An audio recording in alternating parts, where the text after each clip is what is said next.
आज का दिन बिहार की राजनीति के इतिहास में दर्ज हो गया है क्योंकि विधानसभा चुनाव के पहले चरण का मतदान शांति और उत्साह के साथ संपन्न हुआ। 18 जिलों की 121 सीट पर जनता ने अपनी सरकार चुनने के लिए वोट डाला और यकीन मानिए सुबह से ही हर बूथ पर एक अलग ही जोश देखने को मिला।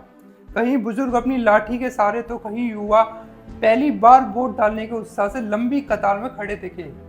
शाम होते होते चुनाव आयोग के आंकड़े बताते हैं कि लगभग 60.13% मतदाताओं ने अपना फैसला ईवीएम में लॉक कर दिया है। ये आंकड़ा बिहार के चुनावी इतिहास में एक महत्वपूर्ण संदेश देता है कि जनता इस बार कितनी जागरूक है। सबसे ज्यादा वोटिंग हुई बेगूसराय में, जिसने 67.32% के आंकड़े को छुआ, जबकि अन्य जिलों में भी मतदान का प्रतिशत काफी अच्छा रहा। ये दिखाता है कि लोकतंत्र के इस महापर्व में बिहार की जनता ने बढ़ चढ़कर हिस्सा लिया।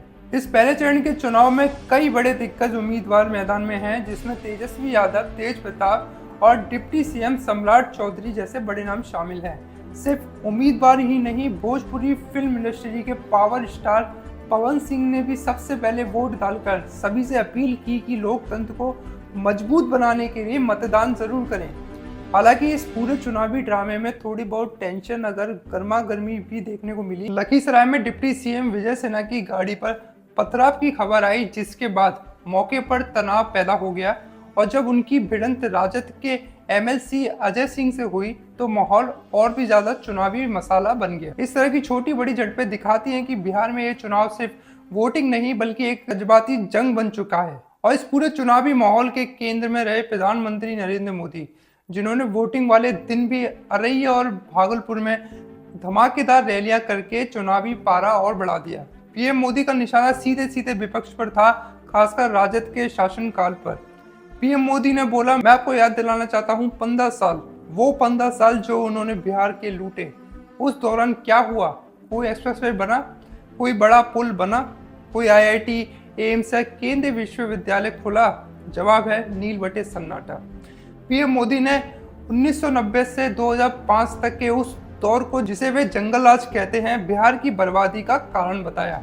उन्होंने साफ शब्दों में कहा कि आरजेडी और कांग्रेस की पहचान सिर्फ और सिर्फ कट्टा, क्रूरता, कटुता, कुशासन और भ्रष्टाचार है। पीएम ने विपक्ष पर निशाना साधते हुए बोला कि ये लोग हमारी आस्था का अपमान करते हैं। इन लोगों को घुसपैठी के दबाव के चलते प्रभु श्री राम का भी अपमान करने में शर्म नहीं आती। और कांग्रेस के नामदार राहुल गांधी बिहार आकर हमारी महान छठ पूजा को ड्रामा और नौटंकी बताते हैं। ये बिहार के गौरव का अपमान है।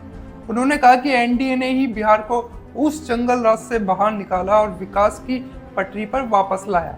उन्होंने एक्सप्रेसवे, बड़े पुल, आईआईटी, एम्स और 4 केंद्रीय विश्वविद्यालय जैसे बड़े प्रोजेक्ट्स को गिनाया और कहा कि ये सिर्फ शुरुआत है। तो दोस्तों, बिहार चुनाव के पहले चरण का ये महासंग्राम कई मायनों में ऐतिहासिक रहा है। जनता का उत्साह, राजनीतिक दलों का वार पलटवार और पीएम मोदी का विकास और राष्ट्रवाद का एजेंडा, इन सभी ने मिलकर इस पहले चरण को यादगार बना दिया है। लेकिन ये तो सिर्फ शुरुआत है। बिहार की चुनावी कहानी में अभी और भी कई मोड़ आने बाकी हैं। अब सभी की निगाहें दूसरे और तीसरे चरण की वोटिंग पर टिकी हैं। आपको क्या लगता है, इस पहले चरण में किस पार्टी को सबसे ज्यादा फायदा होगा?